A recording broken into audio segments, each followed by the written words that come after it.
So, good evening dear students. कैसे हैं आप सभी? तो क्लास शुरू करने से पहले एक बार आप मुझे बताइए चैट बॉक्स में कि मेरी आवाज़ क्या आपको सुनाई दे रही है?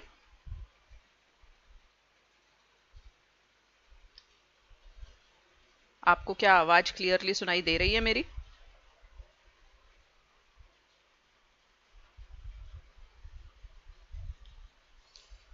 चैट बॉक्स में ही रिप्लाई कीजिए प्लीज़।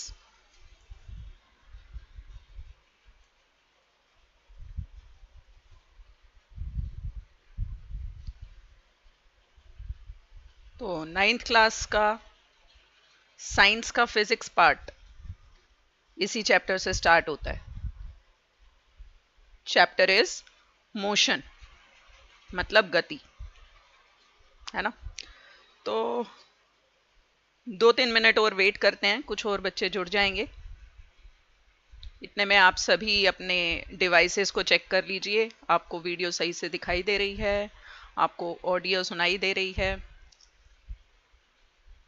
अपने माइंड को सेट करके बैठिए कि ये 1 घंटा हम अपनी पढ़ाई को ही देंगे, प्रॉपरली ध्यान से सुनेंगे, अपनी पेन और पेपर साथ में लेके बैठेंगे। क्योंकि साइंस में ये जो फिजिक्स का पार्ट है, स्पेशली न्यूमेरिकल पार्ट है, इसमें आपको प्रैक्टिस की बहुत ज़रूरत होती है। बहुत आसान होता है, प्रैक्टिस कर लो, सिलेबस ज़्यादा नहीं होता। प्रैक्टिस कर लोगे साथ साथ तो सब कुछ समझ में आता जाएगा। तो जितनी प्रैक्टिस करोगे उतने ज़्यादा मास्टर बनते जाओगे। तो इसलिए अपने पेन और पेपर्स इतने में ले आइए साथ में। साथ के साथ जो भी न्यूमेरिकल्स होंगे, जो भी क्वेश्चंस होंगे, आप सॉल्व करने की कोशिश करना और चैट बॉक्स में एक्टिवली रिप्लाई करना। आप जितना ज़्यादा चैट बॉक्स में एक्टिव होगे, उतना ज़्यादा आपका इन्वॉल्वमेंट होएगा, उतना ज़्यादा आपको समझ में आएगा और उतना ज़्यादा मज़ा भी आएगा क्लास में। टॉपिक्स अच्छे से समझ में आते हैं अगर हम अच्छे से पार्टिसिपेट करते हैं तो चलिए शुरू करते हैं। शुरू करने से पहले मैं SCRT का और अवंती फेलोज का बहुत बहुत धन्यवाद करना चाहती हूँ कि मुझे मौका दिया आज फिर से यहाँ पर लाइव क्लास लेने के लिए। आप लोगों ने इस चैप्टर की वीडियोस पहले ही देख ली हैं और आई होप कि आपने डाउट्स भी नोट किए होंगे, तो अपने डाउट्स भी पूछिएगा बीच में, ठीक है? चलिए स्टार्ट करते हैं। तो चैप्टर 8 नया जो एनसीईआरटी का वर्जन है उसमें ये चैप्टर 7 है, मोशन। मोशन मतलब गति।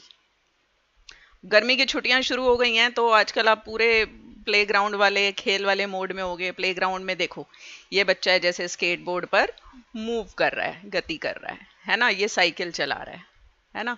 ये बच्चे रेस लगा रहे हैं, भाग रहे हैं, ये सब क्या कर रहे हैं? ये मोशन में है ना?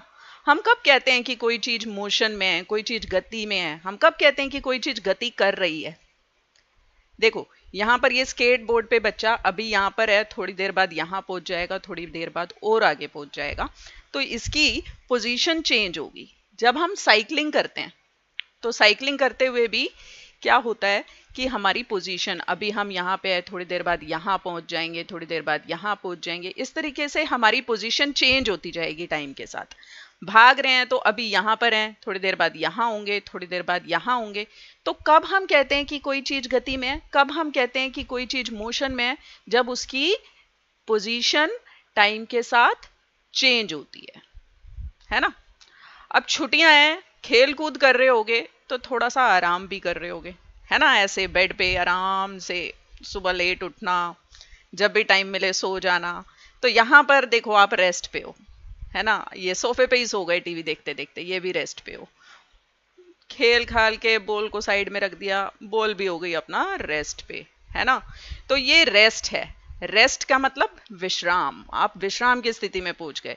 यहां पर रेस्ट की स्थिति में क्या होता है कि हम अपनी पोजीशन, हम अपनी स्थिति समय के साथ नहीं बदलते। तो इस स्थिति को हम क्या कहते हैं? रेस्ट की स्थिति कहते हैं, यानी कि विश्राम की स्थिति कहते हैं। तो ये दो टर्म्स हैं हमारे चैप्टर के स्टार्टिंग में। सबसे पहले विश्राम, जो अभी मैंने बताया, विश्राम से तात्पर्य किसी वस्तु की उस अवस्था से है जब समय बीतने के साथ साथ अपने परिवेश के संबंध में अपनी स्थिति नहीं बदलती। अगर वस्तु अपनी स्थिति नहीं बदलती तो वो रेस्ट पर होती है, और अगर वस्तु अपनी स्थिति समय के साथ साथ अपने आसपास की सराउंडिंग्स के हिसाब से चेंज कर रही है, बदल रही है, तो मतलब कि वस्तु मोशन में है, मतलब कि वस्तु गतिशील है, गति में है। तो इसी गति से रिलेटेड, इसी मोशन से रिलेटेड है हमारा ये चैप्टर, मोशन यानी गति। ठीक है, समझ में आया कब आप रेस्ट पे हो, कब आप मोशन में हो, है ना। अब आपसे प्लायो में भी ये क्वेश्चंस पूछे गए थे, तो आप जल्दी जल्दी से इन क्वेश्चंस का आंसर करेंगे ताकि हम आगे बढ़ पाए, है ना। क्वेश्चन है, इनमें से कौन सा गति का उदाहरण नहीं है। सबसे पहले मधुमक्खियां एक फूल की ओर उड़ रही हैं, मधुमक्खियां उड़ रही हैं, स्थिति बदल रही हैं अपनी। दूसरा, फर्श पर पत्थर फेंके गए हैं, पत्थर हम फेंक रहे हैं। फेंक रहे हैं का क्या मतलब है, फेंक रहे हैं का क्या मतलब है, उसकी स्थिति बदल रही है। बिल्ली सो रही है, अब बिल्ली सो रही है मतलब विश्राम। और समुद्र में मछलियों का प्रवास, मतलब मछलियां इधर उधर मूव कर रही हैं, माइग्रेशन कर रही हैं, तो ये तो गति हो गई, पोजीशन चेंज हो रही है। तो कौन सा आंसर है इसमें से सही, जल्दी से चैट बॉक्स में बताओ। ए, मधुमक्खियां एक फूल की ओर उड़ रही हैं, बी, फर्श पर पत्थर फेंके गए, सी, बिल्ली सो रही है, या समुद्र में मछलियों का प्रवास, कौन सा ऑप्शन सही है। वेरी गुड, बहुत अच्छे आंसर, आपने आंसर्स देने शुरू भी कर दिए बच्चों ने, बहुत अच्छे बच्चे। रेनू, विनीत, नरसिंह, ये गेम लवर, सूबे राजपूत, ठीक है, पवन वर्मा, बहुत अच्छे बेटा। देखते हैं सही आंसर आप लोगों ने दिया है या नहीं। ऑप्शन सी आपने दिया है आंसर, ये बिल्कुल सही, एक बिल्ली सो रही है, ये गति का उदाहरण नहीं है। यहां ध्यान देने वाली बात है, गति का उदाहरण नहीं है का जवाब देना था। बच्चे पहले ही देख लेंगे, अरे गति का देना था, नहीं, क्वेश्चन ध्यान से सुनो, नहीं आ रहा है क्वेश्चन में। तो कौन सा गति का उदाहरण नहीं है, ऑप्शन सी, बिल्ली सो रही है, आपका सही आंसर है। वेरी गुड, जिन्होंने भी बहुत अच्छा आंसर्स दिए, जिन्होंने भी बहुत सही जवाब दिया, उनके लिए ये हमारा caramel syrup as a round of applause. ठीक है, चलिए आगे बढ़ते हैं। अब ये जो विश्राम यानी कि रेस्ट है और गति यानी कि मोशन है, ये सापेक्ष शब्द हैं। सापेक्ष का मतलब रिलेटिव है।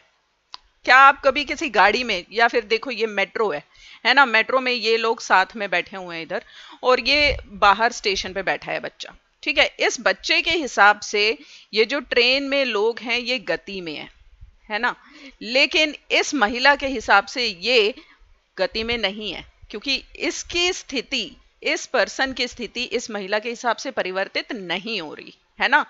तो बाहर बैठे बच्चे के हिसाब से तो ये गति में है ये, और इस महिला के हिसाब से ये गति में नहीं है ना। तो ये दोनों रिलेटिव टर्म है। रिलेटिव मतलब डिपेंड करता है कि हम कहां से देख रहे हैं, ठीक है। इसके आधार पर भी एक क्वेश्चन था आपके पास, देखें, यदि हम हवाई जहाज में, मतलब कि एरोप्लेन में बैठे हैं, तो क्या सही है इसमें से, इनमें से कौन से सत्य हैं। ठीक है, हवाई जहाज उस संदर्भ फ्रेम में स्थिर है और पृथ्वी उसके नीचे घूमती है, ठीक है। पृथ्वी के संदर्भ फ्रेम में हवाई जहाज पृथ्वी के संबंध में घूम रहा है। हवाई जहाज और पृथ्वी के संदर्भ फ्रेम में स्थिर हैं। संदर्भ फ्रेम का क्या मतलब है कि हम वहीं से देख रहे हैं। मान लो हवाई जहाज के संदर्भ फ्रेम में, मतलब हवाई जहाज से अगर हम देखेंगे तो हवाई जहाज स्थिर दिखेगा और पृथ्वी नीचे घूमती हुई दिखेगी। अगर हम पृथ्वी से देखेंगे तो हवाई जहाज पृथ्वी के संदर्भ में घूमता हुआ दिखेगा, और हवाई जहाज और पृथ्वी के संदर्भ फ्रेम में स्थिर हैं। ऐसा है क्या? हवाई जहाज और पृथ्वी हवाई जहाज के संदर्भ फ्रेम में घूम रहे हैं। अब देखते हैं कौन से ऑप्शंस सही हैं। यहां पर हवाई जहाज के फ्रेम मतलब कि आपको हवाई जहाज के अंदर बैठ के इमेजिन करना है कि क्या सही है। और ये चित्र दिखा रहा है कि आपको पृथ्वी से देखना है कि हवाई जहाज आपको कैसा दिखता है, घूमता हुआ दिखता है या स्थिर दिखता है। अगर एरोप्लेन से देखें तो पृथ्वी हमें कैसी दिखती है ना।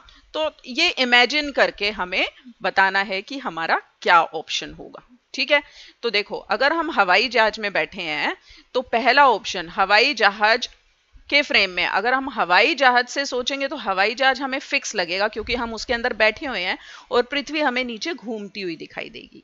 और अगर हम पृथ्वी के संदर्भ से देखेंगे तो हवाई जहाज हमें चलता हुआ दिखाई देगा और पृथ्वी फिक्स दिखाई देगी। तो हमारा ऑप्शन बी जो है that will be the correct answer.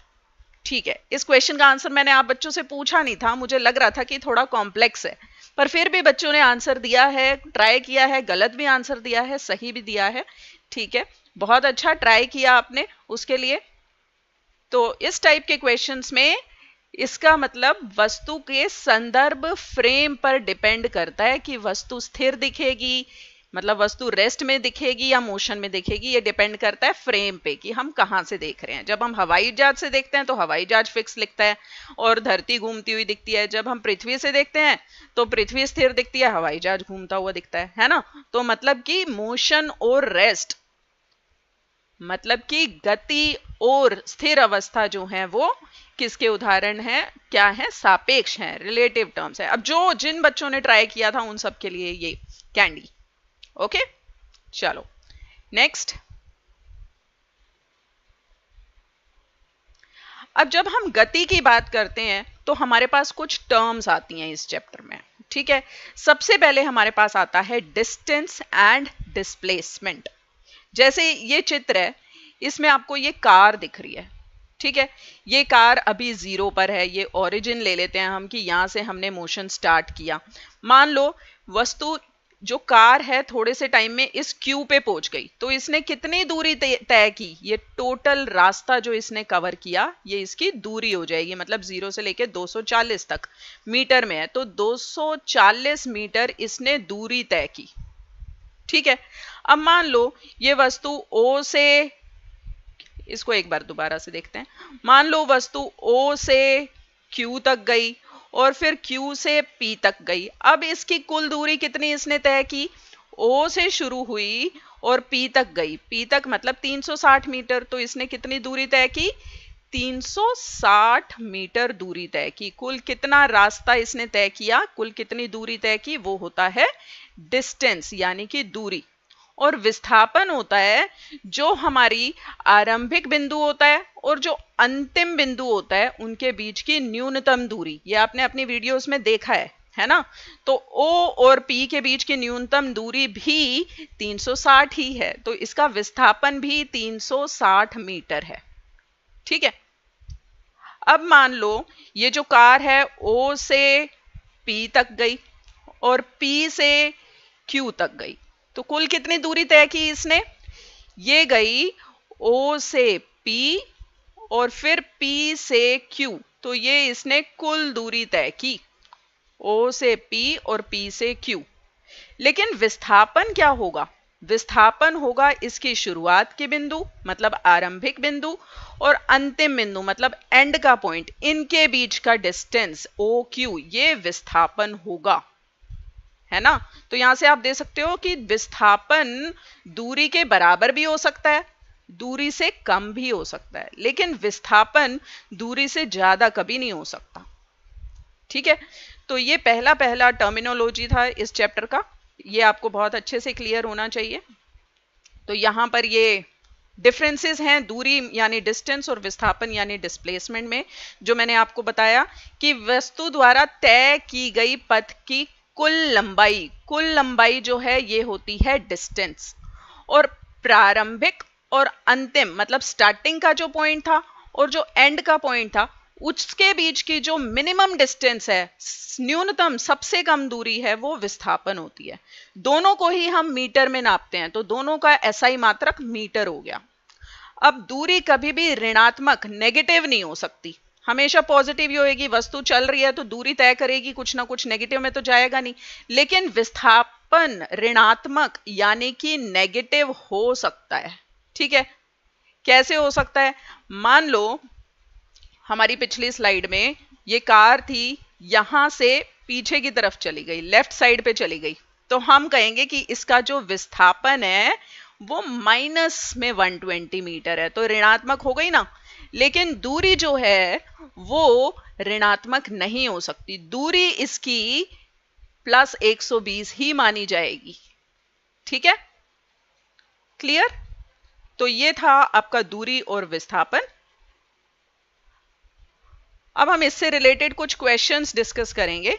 ये क्वेश्चन है आपके प्लायो में था, ये घर है, ठीक है, ये स्कूल है आपका 30 किलोमीटर की दूरी पे, और ये आपकी लाइब्रेरी है 20 किलोमीटर की दूरी पे। अब क्वेश्चन क्या है देखते हैं। तो जो चित्र है उसमें एक सीधे रास्ते पर एक कार की गति को दिखाया हुआ है। कार घर से स्कूल और स्कूल से पुस्तकालय तक चलती है, ठीक है, फिर ये वापस स्कूल की ओर आ जाती है और रुक जाती है। तो प्रारंभिक स्थिति से कार का विस्थापन देखना है। तो पहले तो ये स्कूल से पुस्तकालय, सॉरी, घर से स्कूल और स्कूल से पुस्तकालय गई और फिर वापस स्कूल पे आ गई, है ना। तो देखते हैं, घर से स्कूल, ठीक है, स्कूल से पुस्तकालय और फिर वापस स्कूल तक आ गई। तो विस्थापन कितना होगा? विस्थापन होता है आरंभिक बिंदु से अंतिम बिंदु की न्यूनतम दूरी। अब आरंभिक बिंदु क्या था हमारा? घर, और एंड पॉइंट क्या है? फाइनल डेस्टिनेशन क्या है? स्कूल, अंतिम बिंदु। इनके बीच की दूरी कितनी है? 30। तो विस्थापन कितना हो जाएगा? जल्दी से जवाब दो, विस्थापन कितना हो जाएगा? ऑप्शन ए 20, ऑप्शन बी 30 जमा 20, ऑप्शन सी 30 जमा 20 घटा 30, और ऑप्शन डी 30। जल्दी बताओ।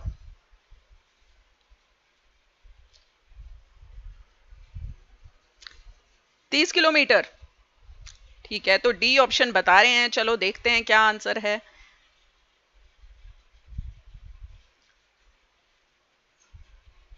Very good, D option.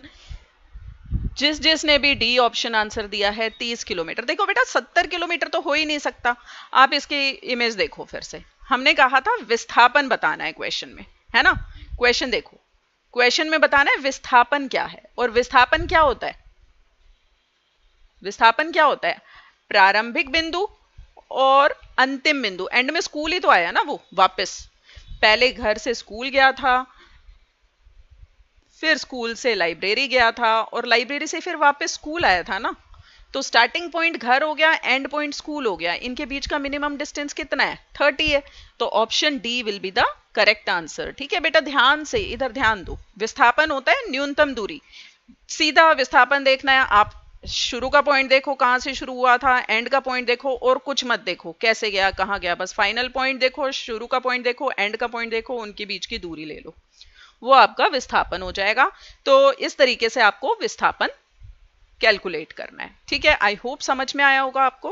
विस्थापन दूरी के लिए आपको टोटल नोट करना पड़ेगा, टोटल कितना डिस्टेंस हुआ। अब इसमें दूरी कितनी होगी?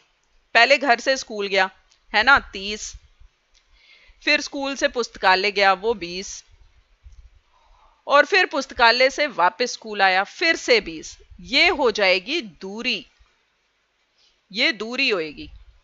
ठीक है, विस्थापन होगा 30। ठीक है, तो कंसेप्ट समझना बहुत जरूरी है बेटा। ठीक है, तो option D 30 kilometre was the correct answer. तो जिन बच्चों ने भी सही आंसर दिया और जिन्होंने ट्राई किया, एटलीस्ट कॉन्ग्रेचुलेशंस मैनी मैनी कि आपने ट्राई किया, आपने सही जवाब दिया। ठीक है, अब गति अनेक प्रकार की होती है। पीछे हमने देखा समान रेखा में, एक ही रेखा में चल रही थी, वो सीधी रेखा में गति थी। अब यह है सर्कुलर मोशन। सर्कुलर मतलब वृत्त, सर्कुलर, सर्कल ट्रेवल करता है, बॉडी जो है वो सर्कल में चलती है ना। जब कोई वस्तु वृत्तीय पथ यानी कि सर्कुलर पाथ पर एक समान चाल से चलती है, एक समान स्पीड होती है ना। अब इमेजिन करो आपने एक धागा ले रखा है, धागे के, ये धागा है और इसके साथ आपने पत्थर बांधा हुआ है और उसको ऐसे ऐसे घुमा रहे हो, आप घुमाते भी हो ऐसे, है ना। तो इसमें देखो हर पॉइंट पे ये ऐसे ऐसे मोशन करेगा, हर पॉइंट पे जो स्पीड है यहां पर ले लो स्पीड, यहां पे स्पीड ले लो, यहां पे स्पीड ले लो, हर जगह इसकी स्पीड सेम होगी, चाल सेम होगी, लेकिन इसकी जो डायरेक्शन है हर पॉइंट पे चेंज होती रहती है। ठीक है, पत्थर की डायरेक्शन देखो, इस पॉइंट पे इस डायरेक्शन में है, इस पॉइंट पे इस डायरेक्शन में है, इस पॉइंट पे इस डायरेक्शन में है, इस पॉइंट पे इस डायरेक्शन में है। तो वैल्यू मतलब कि चाल की वैल्यू तो सेम है कि हाँ भाई सपोज 20 किलोमीटर पर आ रहा है, लेकिन डायरेक्शन चेंज हो रही है। ठीक है, डायरेक्शन चेंज हो रही है, तो इसका वेग बराबर नहीं है, वेग परिवर्तित हो रहा है, लेकिन चाल समान है, तो इसलिए इसको हम एक समान वृत्तीय गति कहते हैं। ठीक है, एक समान मतलब स्पीड हर पॉइंट पे सेम है, तो इसलिए इसको एक समान वृत्तीय मतलब कि सर्कुलर पाथ है, इसलिए वृत्तीय कहते हैं, गति मतलब मोशन है। ठीक है, तो एक समान वृत्तीय गति में हर पॉइंट पे डायरेक्शन चेंज होगी, लेकिन वैल्यू जो है स्पीड की वो सेम रहेगी। जैसे पृथ्वी है, अर्थ है, इसके चारों ओर मून चक्कर लगाता है। ठीक है, तो स्पीड जो है हर पॉइंट पे सेम रहेगी। इसी तरीके से सन के अराउंड प्लैनेट्स मूव करते हैं, है ना, तो स्पीड जो है वो सेम रहती है। तो ये सभी यूनिफॉर्म सर्कुलर मोशन यानी एक समान वृत्तीय गति के उदाहरण है। इन पर बेस्ड कुछ क्वेश्चन देखते हैं। तो ये है, यदि संजय कोई बच्चा है हमारा, आर त्रिज्या वाले वृत्त के चारों ओर दौड़ रहा है। आर त्रिज्या का वृत्त यानी कि सर्कल, ठीक है, इसकी त्रिज्या यानी कि रेडियस आर है, इसके चारों ओर दौड़ रहा है। ठीक है, तो वृत्त का आधा भाग तय करने के बाद उसका विस्थापन क्या होगा? आधा तय करने के बाद विस्थापन क्या होगा? मान लो यहां से शुरू किया उसने, ठीक है, और यहां पे पहुंच गया, तो विस्थापन क्या होगा? विस्थापन के लिए मैंने बताया कि आपको देखने की जरूरत नहीं है वो कैसे जा रहा है, केवल प्रारंभिक बिंदु देखो, अंतिम बिंदु देखो, इनके बीच का डिस्टेंस बता दो। ठीक है, अब इसकी त्रिज्या आर थी, तो ये इस पॉइंट ए से बी की कितनी डिस्टेंस होगी? जल्दी से बताओ क्या आंसर होगा, क्या विस्थापन होगा? विस्थापन यानी न्यूनतम दूरी पाई आर होगी, 2r होगी, 0 होगी या 2 होगी? ऑप्शन ए, बी, सी या डी, जल्दी से बताएंगे। विस्थापन है, न्यूनतम दूरी है, प्रारंभिक पॉइंट देखोगे ए, अंतिम पॉइंट बी देखोगे, उनके बीच का न्यूनतम डिस्टेंस, न्यूनतम दूरी देखेंगे, और करेक्ट आंसर, काफी सारे बच्चे सही आंसर भी दे रहे हैं, है ना, बी कह रहे हैं कई बच्चे। तो देखते हैं क्या आंसर रहता है हमारे पास। ये संजय का हमने सर्कल डिफाइन किया हुआ है, क्या आंसर रहेगा?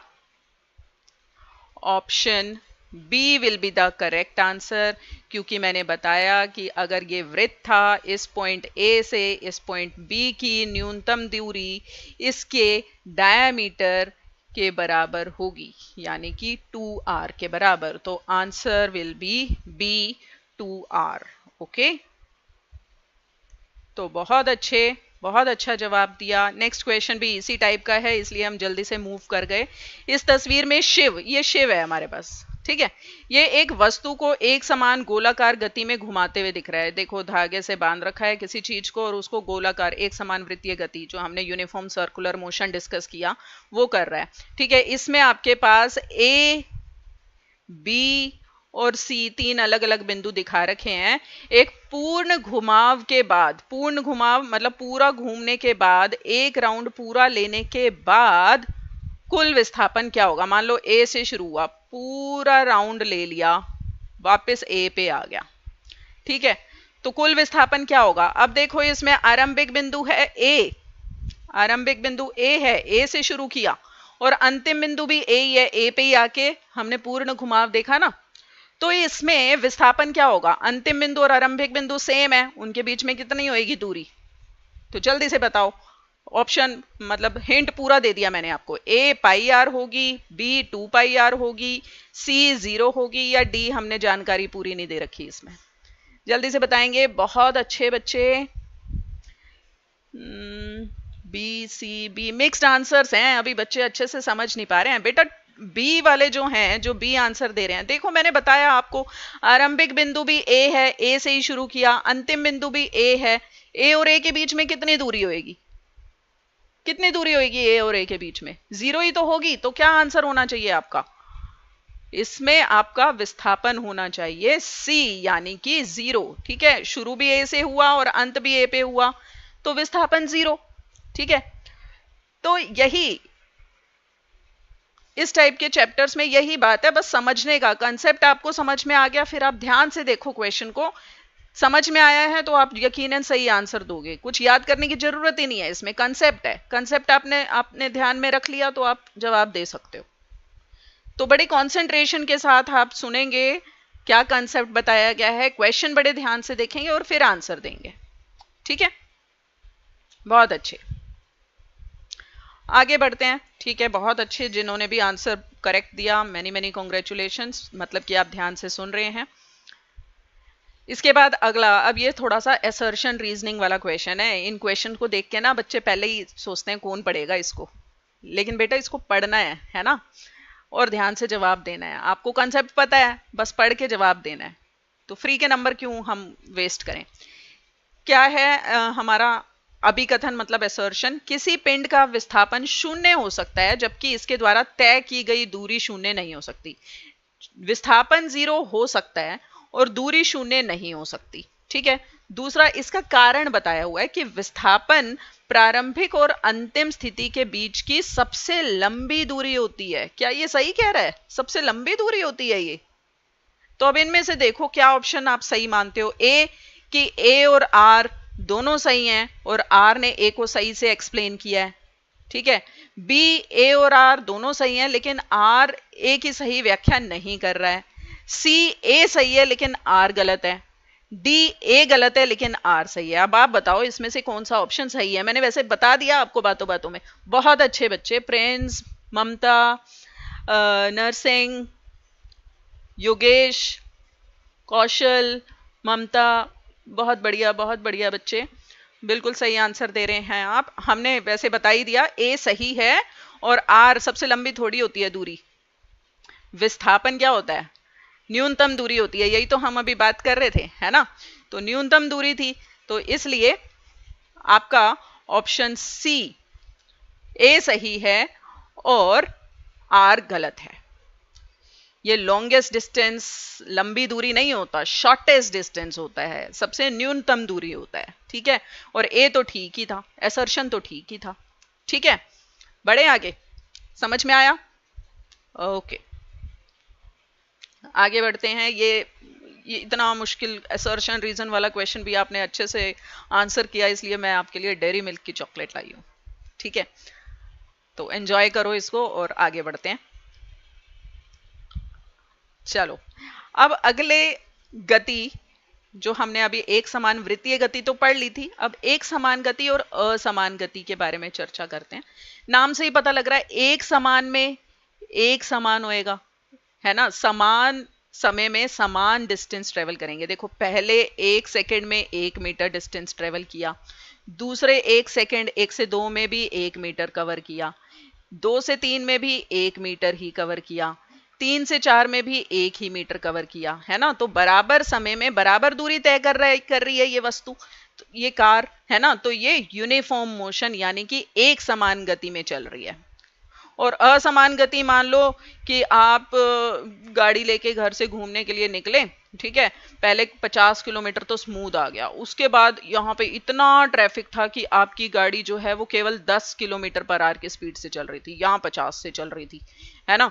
एक बार इसको क्लियर करके फिर बताती हूँ। मान लो आप कहीं पे जा रहे हो, यहाँ से आप घर से शुरू किया आपने, ठीक है, 50 किलोमीटर तक बिल्कुल सही स्मूथ स्पीड में 50 किलोमीटर पर आवर की स्पीड से चल रहे हो, यहाँ पे ट्रैफिक आ गया, दिल्ली में पहुंच गए आप, ठीक है। तो क्या हुआ, अब यहाँ पर क्या हो गया, आपकी स्पीड जो है वो 10 किलोमीटर पर आवर हो गई, है ना। तो पहले 1 घंटे में ही आपने 50 किलोमीटर कवर कर लिए थे, अब अगले 1 घंटे में 10 ही कवर कर पाए हो, है ना। तो ये असमान गति है, पहले 1 घंटे में अलग, दूसरे 1 घंटे में अलग, तो ये असमान गति का उदाहरण है, ठीक है। एक समान गति मतलब कि बराबर टाइम में बराबर दूरी तय कर रहे हो तो एक समान गति है। असमान गति मतलब बराबर समय में बराबर दूरी तय नहीं कर रहे तो वो असमान गति है, ठीक है।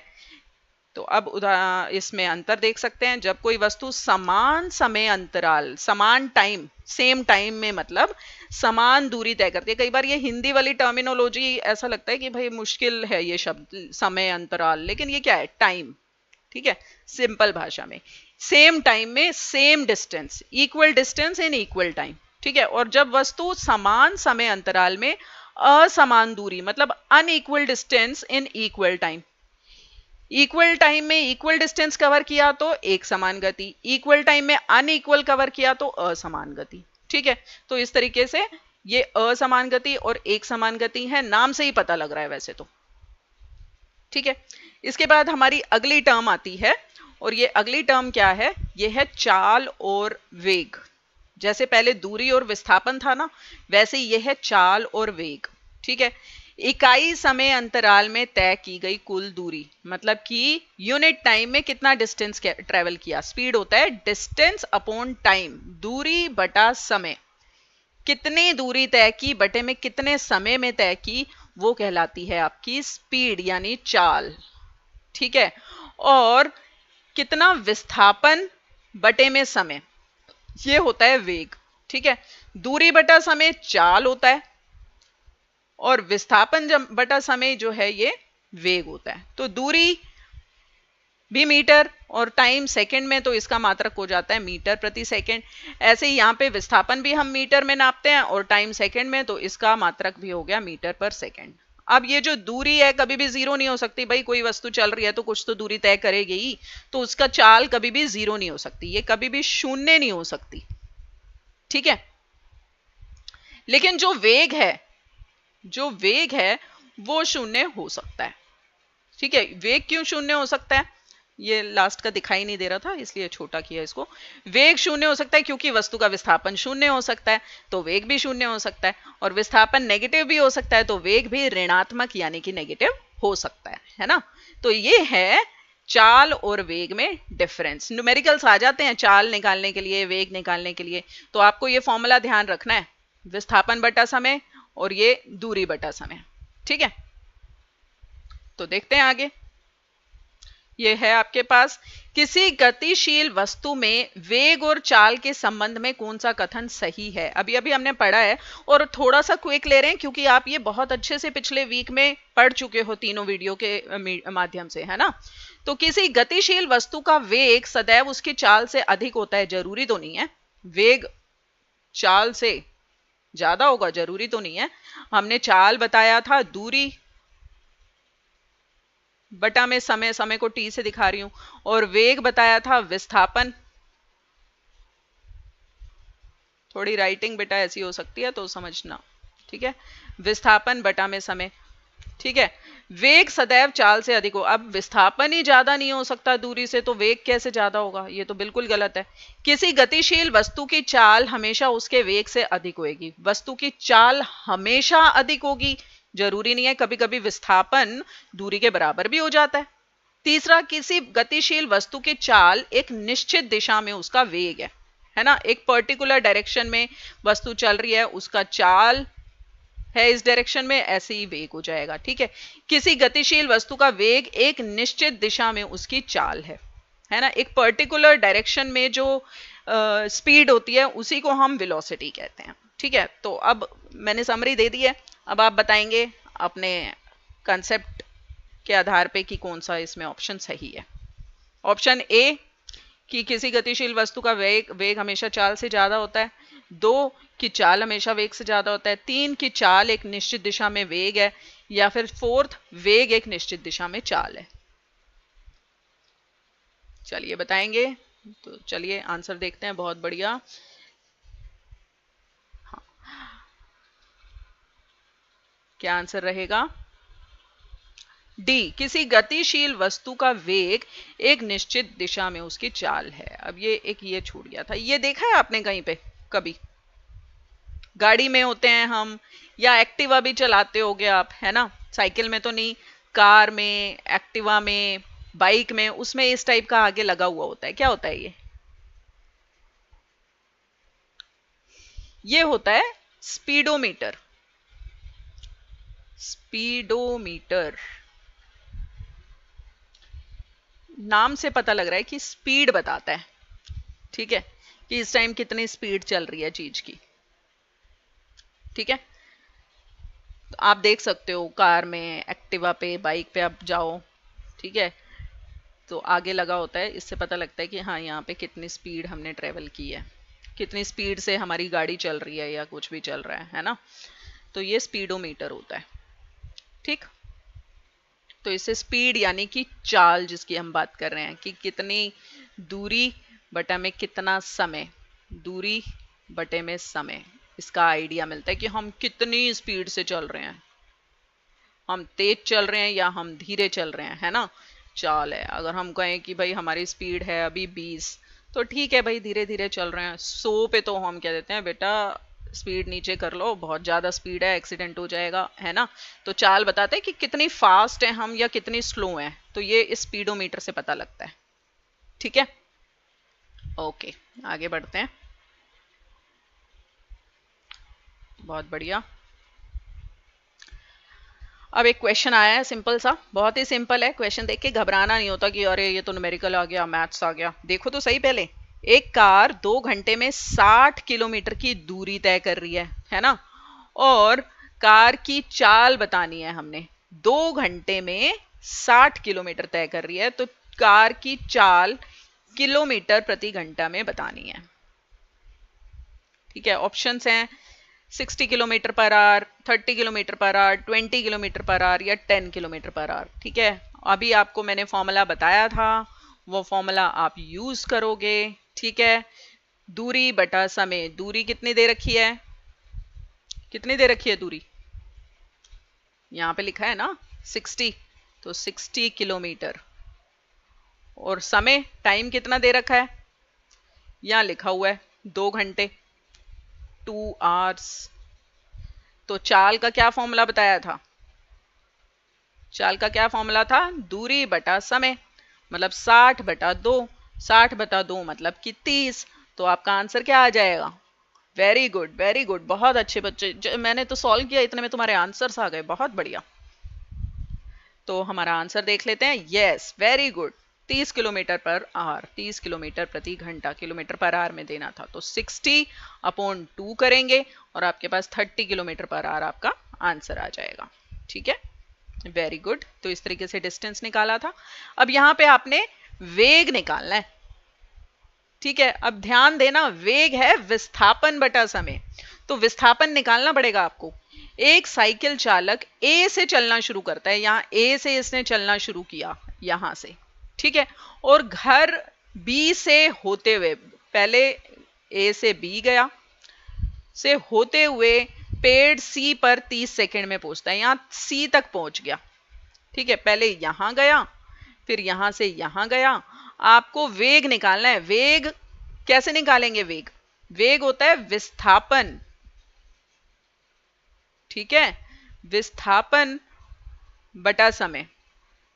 अब विस्थापन बताओ कोई क्या होगा, विस्थापन क्या होगा इसमें, विस्थापन देखने के लिए क्या करोगे, विस्थापन देखने के लिए क्या करोगे जल्दी बताओ, स्टार्टिंग पॉइंट देखेंगे। ठीक है, स्टार्टिंग पॉइंट ए है,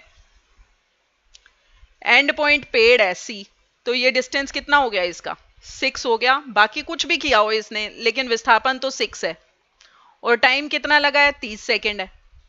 ठीक है, तो 6/30, 6 मीटर बटा 30। ठीक है, इसको कैंसिल करो, 1/5, 1/5 को डेसिमल में कन्वर्ट करोगे।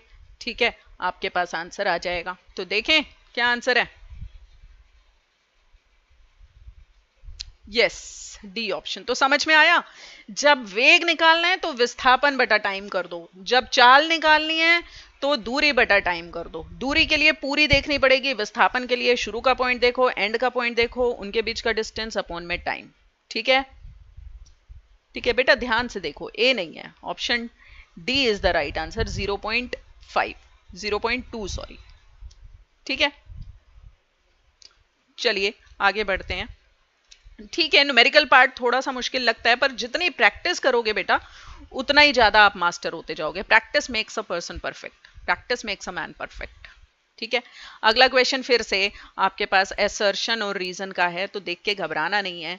बड़ा लगता है ना क्वेश्चन, देखने में डर लगता है, लेकिन नहीं, डर के आगे जीत है ना। ऑटोमोबाइल में का स्पीडोमीटर ऑटोमोबाइल की औसत गति को नापता है। स्पीडोमीटर अभी दिखाया था मैंने आपको, स्पीडोमीटर औसत गति गति मतलब कि एवरेज स्पीड बता रहा है ना, कि कितनी स्पीड है इसकी। औसत वेग कुल विस्थापन और कुल समय का अनुपात है। सही है, ये वेग है, विस्थापन और समय का अनुपात, और स्पीडोमीटर दिखा रहा है एवरेज स्पीड।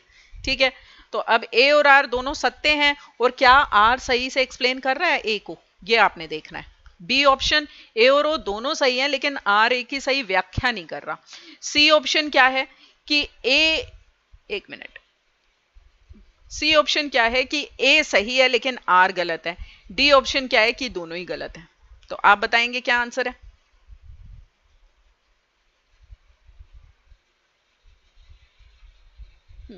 तो इसमें डी, ये जो है स्क्रीन पूरी आई नहीं है बेटा, तो डी ऑप्शन है, ठीक है, कि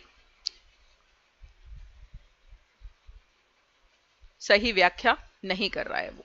ठीक है, average velocity displacement upon time होता है, दोनों सही हैं लेकिन सही व्याख्या नहीं कर रहे हैं। ठीक है, तो आप लोगों ने अटेम्प्ट किया उसके लिए ये सिरप आपके लिए। ओके, हाँ जी, नेक्स्ट टाइम भिजवाएंगे बेटा, आप अच्छे से आंसर्स करोगे ना तो भिजवाएंगे नेक्स्ट टाइम आपके लिए।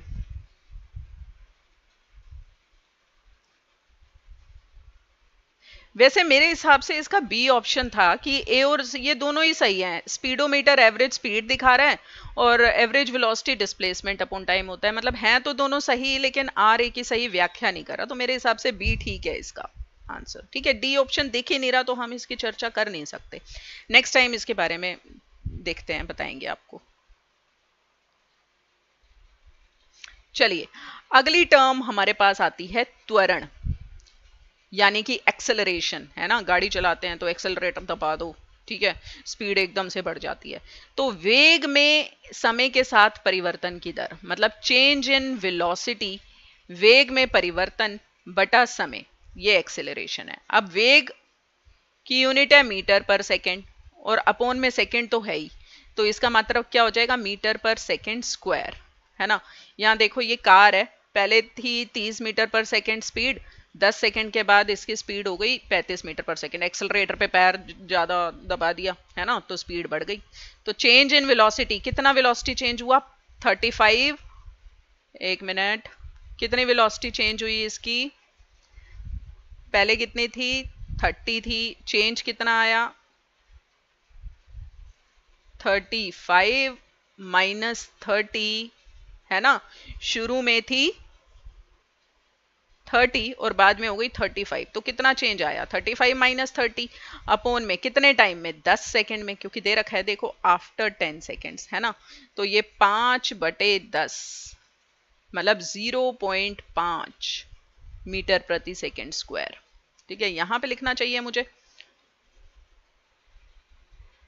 तो 5/10 मतलब कि 0.5, यूनिट भी लगा दिया करो, मीटर पर सेकेंड स्क्वायर इसका त्वरण यानी कि एक्सेलरेशन होगा। ठीक है, इस टाइप के आपको क्वेश्चंस मिलेंगे आगे। चलिए देखते हैं। अब देखो, ये इसको जानते होगे सारे, है ना, बहुत अच्छा फुटबॉल प्लेयर रोनाल्डो। एक खेल में रोनाल्डो फुटबॉल को ऊपर की दिशा में किक मारता है। ठीक है, फुटबॉल द्वारा प्रदर्शित त्वरण क्या होगा, पॉजिटिव होगा, नेगेटिव होगा, जीरो होगा, यह जानकारी पर्याप्त नहीं है। देखो, जब हम किसी चीज को ऊपर की तरफ फेंक रहे हैं तो ऊपर जाती जाएगी वो, तो उसकी वेलोसिटी कम होती जाएगी ना, ऊपर जा रही है तो वेलोसिटी कम होती जाएगी, वेलोसिटी कम होती जाएगी, तो जो हमारा त्वरण है, ए से दिखाते हैं त्वरण को, ठीक है, ये नेगेटिव हो जाएगा क्योंकि वेलोसिटी कम हो रही है। ठीक है, अभी हमने पिछली स्लाइड में क्या देखा था, change in velocity upon time, है ना, अगर v माइनस यू दो वेलोसिटीज हैं अपॉन टाइम है, अब ये वेलोसिटी कम हो रही है तो ये नेगेटिव हो जाएगा, है ना। तो जब हम किसी चीज को ऊपर की तरफ फेंकते हैं, जैसे रोनाल्डो ने किक किया और बॉल ऊपर की तरफ गई, है ना, तो स्पीड कम हो रही है, स्पीड कम हो रही है जिसकी वजह से एक्सेलरेशन जो है वो नेगेटिव हो जाएगा, यानी कि जो हमारा त्वरण है वो ऋणात्मक हो जाएगा। ठीक है, तो ऑप्शन बी ऋणात्मक इज द करेक्ट आंसर। ठीक है, ये मैंने एक्सप्लेन करना था इसलिए आपसे नहीं पूछा, लेकिन बच्चे इतने अच्छे हैं कि बिना पूछे भी जवाब दे रहे हैं। शाबाश, बहुत बढ़िया बहुत बढ़िया। तो इस तरीके की पार्टिसिपेशन से हमें मोटिवेशन मिलती है कि हाँ बच्चे समझ रहे हैं, समझ में आ रहा है इनको। ठीक है, बहुत बढ़िया। आगे बढ़ते हैं। अब देखो ग्राफ से दिखाएंगे इनको। अब ये जो गति की हमने बात की, दूरी, विस्थापन, चाल, वेग, इनको हम ग्राफ से दिखा सकते हैं। ठीक है, इसको हम ग्राफिकल रिप्रेजेंटेशन यानी ग्राफीय प्रदर्शन कहते हैं गति का। सबसे पहले एक समान गति के लिए दूरी समय ग्राफ। दूरी समय ग्राफ है तो देखो जो दूरी है उसको हम y एक्सिस पे लेते हैं, ये पता है ना आपको, ये y एक्सिस होती है, आपने ग्राफ भी पढ़ा होगा मैथ्स में। और टाइम को हम x एक्सिस पे ले लेते हैं। ठीक है, क्योंकि टाइम किसी चीज पे डिपेंड नहीं करता और दूरी टाइम पे डिपेंड कर रही है, तो जो चीज डिपेंड करती है वो y एक्सिस पे लेते हैं। ठीक है, तो टाइम के साथ साथ देखो दूरी, पहले 1 मिनट में 50 मीटर, 2 मिनट तक 100 हो गया, 3 मिनट तक 150 हो गया, 4 मिनट तक टोटल 20 हो गया, 200 हो गया। तो बराबर टाइम में बराबर दूरी तय हो रही है ना। इस 1 मिनट में 50, अगले 1 मिनट में भी देखो 50 ही हुई है ना। अगले 2 से 3 वाले में भी 50 ही हुई है ना। तो बराबर समय में बराबर दूरी तय हो रही है। तो इस प्रकार का होता है दूरी समय ग्राफ। कैसा ग्राफ होता है दूरी समय ग्राफ? स्ट्रेट लाइन ग्राफ होता है, क्योंकि बराबर समय में बराबर दूरी होती है, तो ये सरल रेखा, सीधी रेखा होती है। ठीक है, अब असमान गति है। असमान गति में कितने भी समय में कितना भी डिस्टेंस हो सकता है, किसी में ज्यादा हो सकता है, किसी में कम हो सकता है। तो ये ग्राफ कैसा भी हो सकता है, इस तरीके का भी हो सकता है, जिग जैग भी हो सकता है, कैसा भी हो सकता है, इसकी कोई फिक्स शेप नहीं है।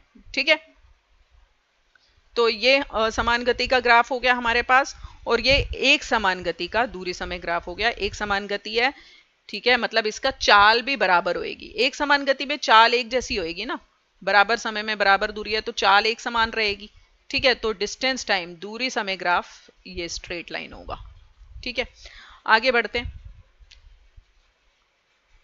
अब अगर कोई वस्तु स्थिर है मतलब कि रेस्ट पे है, तो क्या होगा? टाइम इसका ये हमने दिखा रखा है, टाइम बढ़ता जा रहा है, लेकिन वहीं पे ही है वस्तु जहां पे पहले थी। ठीक है, 100 मीटर पे है तो 1 मिनट के बाद भी 100 मीटर पे, 2 मिनट के बाद भी 100 मीटर पे, 3 मिनट के बाद भी 100 मीटर पे, 4 मिनट के बाद भी 100 मीटर पे। तो इस प्रकार से ये जो दूरी समय ग्राफ है किसी वस्तु के लिए जो रेस्ट पे है, कैसा होगा? एक सीधी रेखा होगी जो कि समय वाली एक्सिस के एक्स एक्सिस के समांतर होगी। ठीक है, तो जो वस्तु स्थिर है, जो वस्तु रेस्ट पे है, उसके लिए दूरी समय ग्राफ होगा एक रेखा जो कि टाइम एक्सिस के एक्स एक्सिस के समांतर है, यानी कि पैरेलल है ना, क्योंकि डिस्टेंस तो चेंज हो ही नहीं रहा। ठीक है, तो ये बहुत ही इजी चीज है। ठीक है, और हमारी स्टडी को और इजी बनाने के लिए ही यूज होते हैं ये ग्राफ्स। अब ग्राफ पर ही बेस्ड फिर हम क्वेश्चन भी ले लेते हैं। ये ग्राफ दे रखा है आपको साथ में, इसके अनुसार 40 मिनट में वस्तु द्वारा तय की गई दूरी ज्ञात करो। 40 मिनट में ये 10 मिनट, 20 मिनट, 30 मिनट और 40 मिनट। 40 मिनट में आपको कहाँ दिख रहा है? ये पॉइंट दिख रहा है ग्राफ पे। ये दूरी कितनी हो गई? यहाँ पे दिख रही है 20। ठीक है, ये कवर हो गया तो मैं इसको हटा देती हूँ। ये देखो, ठीक है, तो 20 हो गई। अब आंसर आप बता सकते हो, ए 10, बी 20, सी 30 या डी 40, है ना। ग्राफ को देख के सिंपली हमने बता दिया कि भाई 40 मिनट में इतनी दूरी तय करी है। ठीक है, तो आंसर आप बता दीजिए। वैसे मैंने बता दिया है 20 किलोमीटर। डी किस बात के लिए भाई? डी तो 40 हो गया। 40 तो ये टाइम है। टाइम देखने के लिए आप एक्स एक्सिस देखोगे, दूरी देखने के लिए वाई एक्सिस देखोगे। वाई एक्सिस पे 40 वाले इस पॉइंट के कॉरेस्पॉन्डिंग हमारे पास यहाँ 20 है, तो answer will be option B. अरे सी भी आ रहा है, सी क्यों आ रहा है? 20। ठीक है, दूरी देखने के लिए आप वाई एक्सिस देखोगे। ठीक है, तो आपका सही आंसर है 20 किलोमीटर। ठीक है, चलिए, बहुत बढ़िया, बहुत अच्छे। अब हम आगे देखते हैं। अब ये जो हमने ग्राफ दिखाया दूरी समय ग्राफ, इसके ढलान से भी हमें कुछ पता लगता है। ये ढलान, इसको हम स्लोप भी कहते हैं। अगर ये ढलान कम है यानी कि कम दूरी तय हो रही है तो इसकी चाल कम होगी। ठीक है, तो ये जो दूरी समय ग्राफ है इसकी ढलान से हमें चाल के बारे में पता लगता है। ठीक है, जितनी ज्यादा ढलान होगी उतनी ज्यादा चाल होगी, जितनी ज्यादा ढलान होगी उतनी ज्यादा चाल होगी। अब इस पर बेस्ड अगला क्वेश्चन है, देखो ए बी सी डी चार वस्तुएं हैं, चार कार हैं। ठीक है, पैरेलल चल रही हैं एक दूसरे के समांतर, दूरी समय ग्राफ दे रखा है। ठीक है, तो इसमें से आपको बताना है कि कौन सा ऑप्शन ठीक है। कार ए डी से तेज है, देखो एक बार,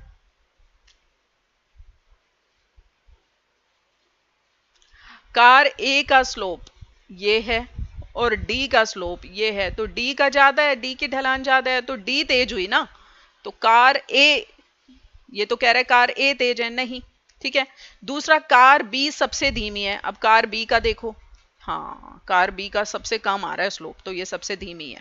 अगला कार डी सी से तेज है। अब कार डी का स्लोप ये है, सी का ये है, तो सी तेज हुई ना, डी क्यों तेज हुई। अगला कार सी सबसे धीमी है, अरे सी का तो सबसे ज्यादा है, तो सबसे तेज होनी चाहिए। तो इसमें से कौन सा ऑप्शन करेक्ट है, जिसकी ढलान सबसे कम है वो सबसे धीमी, जिसकी ढलान सबसे ज्यादा है वो सबसे तेज। ठीक है, तो इसका answer very good very good very good, option be very good, कि कार बी सबसे धीमी होगी क्योंकि कार बी का की ढलान सबसे कम है। ठीक है, कार बी की ढलान देखो यहां पे सबसे कम है ना। तो ये ढलान से हमें क्या पता लग रहा है, चाल के बारे में पता लग रहा है। ठीक है, ढलान से हमें चाल के बारे में पता चलता है।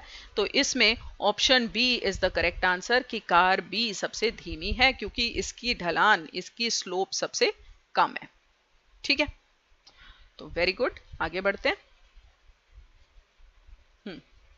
कार बी सबसे धीमी है, option B is the right answer.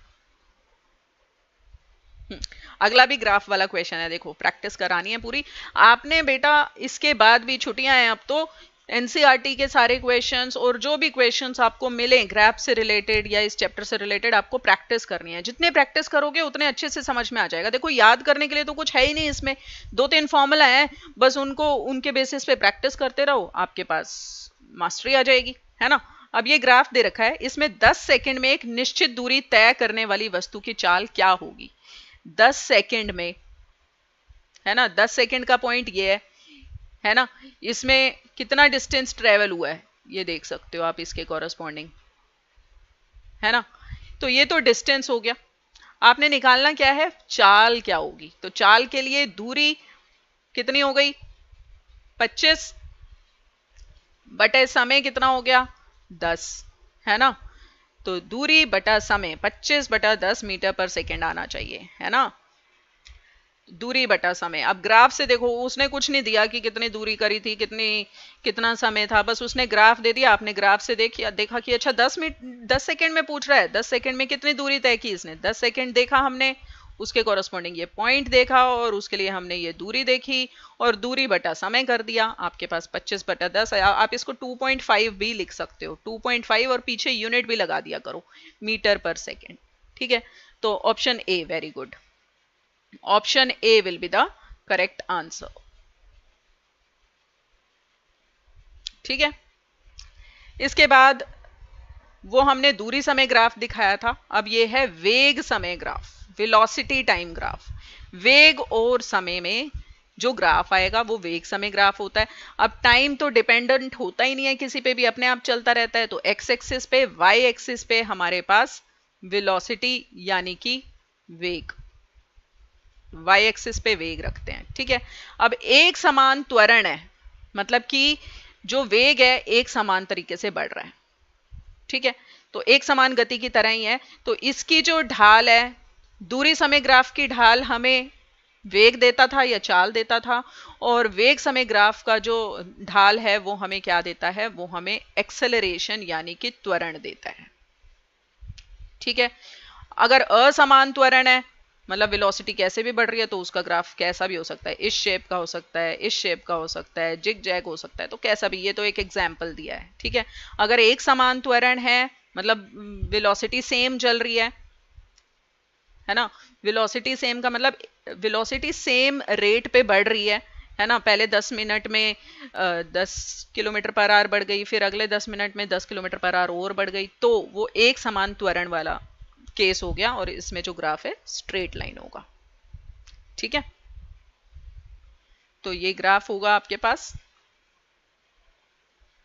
अब इसी पे आपका क्वेश्चन हो गया, एक कार एक समान वेग से, एक समान वेग मतलब कि वेलोसिटी जो है वो सेम है, मान लो 10 किलोमीटर पर आवर से ही चल रही है, 10 किलोमीटर पर आवर, ठीक है, सेम एक समान वेग से सीधी सड़क पर चल रही है, तो ग्राफ कैसा होगा, टाइम बढ़ता जाएगा, वेलोसिटी बढ़ेगी ही नहीं, है ना। पहली बात तो आप ये देखो, ये पोजीशन टाइम ग्राफ है, तो ये वाला ऑप्शन तो हो ही नहीं सकता। ये वेलोसिटी टाइम ग्राफ है, लेकिन इसमें देखो टाइम के साथ वेलोसिटी चेंज हो रही है। ये भी वेलोसिटी टाइम ग्राफ है, इसमें भी टाइम के साथ वेलोसिटी चेंज हो रही है। इसमें टाइम के साथ वेलोसिटी कम हो रही है, देखो टाइम बढ़ता जा रहा है और वेलोसिटी कम होती जा रही है ना। और इसमें टाइम बढ़ता जा रहा है, वेलोसिटी बढ़ती जा रही है। लेकिन इस वाले ग्राफ में क्या है, इसमें देखो टाइम बढ़ता जा रहा है लेकिन वेलोसिटी सेम है, तो कौन सा ग्राफ सही हुआ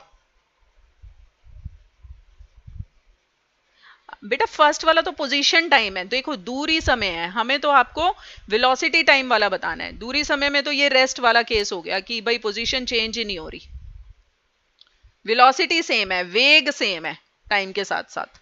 तो option D, yes very good, D option will be the correct answer. ठीक है, तो एक समान वेग के लिए हमारे पास इस तरीके का ग्राफ होता है, एक समान त्वरण के लिए कि वेग बढ़ रहा है लेकिन एक समान, तो एक समान त्वरण के लिए ये ग्राफ होता है, असमान त्वरण के लिए ये ग्राफ होता है, और एक समान वेग के लिए हमारे पास ये जो डी ऑप्शन बताया ये वाला ग्राफ होता है। ठीक है, तो ये ग्राफ्स को बहुत अच्छे से पढ़ेंगे, रिवाइज करेंगे बेटा, जरूर एक बार पढ़ेंगे जरूर इस चैप्टर को। पढ़ने के बाद 2-3 दिन न्यूमेरिकल्स की प्रैक्टिस भी करेंगे तो आपको यकीनन बहुत अच्छे से समझ में आ जाएगा। तो D option will be the correct answer.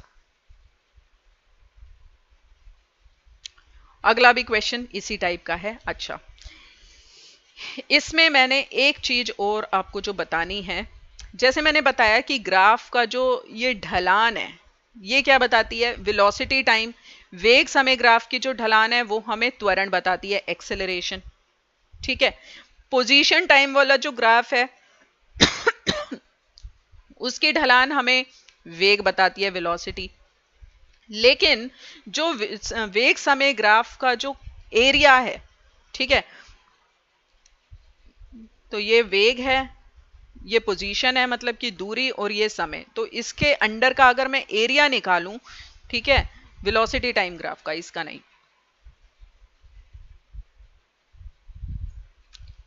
ये वेलोसिटी टाइम ग्राफ है, ये मान लो ये वाला टाइम है और ये टाइम है, इन दोनों टाइम के बीच में अगर मैं इसका एरिया निकालूं तो मुझे पता लगेगा कि कितनी दूरी तय की है वस्तु ने, क्योंकि स्पीड इनटू टाइम क्या होता है, दूरी होती है, चाल बराबर दूरी बटा समय, तो दूरी बराबर चाल गुना समय। ठीक है, तो इस ग्राफ के नीचे का अगर मैं एरिया निकालती हूं तो मुझे दूरी या विस्थापन मिलता है। अब इसी के बेसिस पे अगला क्वेश्चन है, ग्राफ में छायांकित क्षेत्र से दूरी ज्ञात कीजिए, है ना।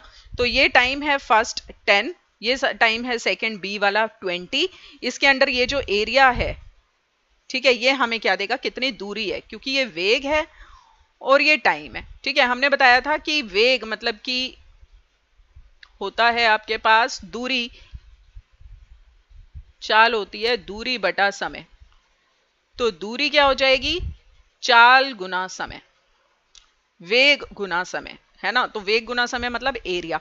अब इसका एरिया कैसे निकालोगे आप, ये जो येलो पार्ट दिख रहा है इसका एरिया कैसे निकालोगे, इसको देखो दो पार्ट्स में डिवाइड करोगे, ये ट्राइंगल, ठीक है, इसको क्लियर करते हैं एक बार, ये ट्राइंगल, ठीक है, और ये आपके पास स्क्वायर, इसका एरिया क्या होगा, हाफ इंटू बेस, बेस मतलब कि डीसी, डीसी मतलब कि ये 10 में से 20 माइनस कर दो 10, गुना हाइट यानी कि ये कितना है 5, 10 और 5, 10 में से 5 गए 5, ठीक है, तो इसका एरिया हो गया 5, और इसका एरिया 10 गुना 5, 10 गुना 5 50, 50 और 25, तो इसका आंसर आएगा सी कि टोटल कितना दूरी तय की है, सी यानी कि 75। ऊपर वाले ट्राइंगल का एरिया निकालोगे हाफ गुना बेस गुना हाइट से और नीचे वाले का लेंथ गुना लंबाई गुना चौड़ाई से, तो आपके पास टोटल एरिया आ जाएगा।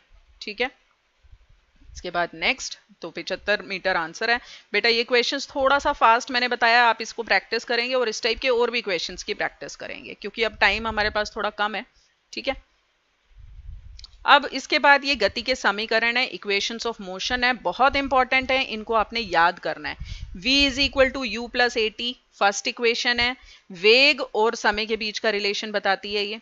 ठीक है, ये तो देखो v is equal to u जमा ए टी, वी क्या है, अंतिम जो वेग होता है वो v होता है, प्रारंभिक वेग u होता है, a हमारा त्वरण होता है और t हमारा टाइम होता है।